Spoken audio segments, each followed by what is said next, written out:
Here's how to remove a Trojan virus from Windows without installing any third-party software. First, run a system file scan. Search for CMD, right-click it, and select Run as Administrator. Type sfc/scan now and press Enter. This scans for corrupted system files that malware commonly modifies and repairs them automatically. Let it run fully in the background. While that scans, go to File Explorer Options in your Start menu. Go to the View tab and enable Show Hidden Files, Folders, and Drives. Click Apply. This lets you see hidden malware files that would otherwise be invisible. Open Run, type %temp and press Enter. Press Ctrl-A, then Delete and click through all prompts. Skip any locked files.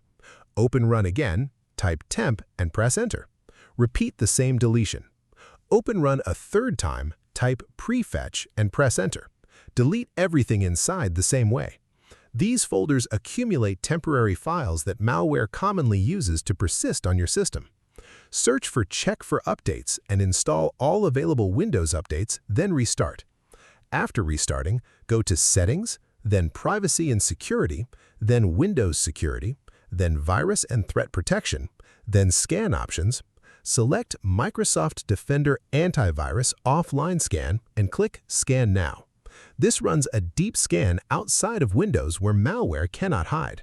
Any threats found are removed automatically. If this helped you out, hit that subscribe button for more straight-to-the-point tutorials on Step by Click.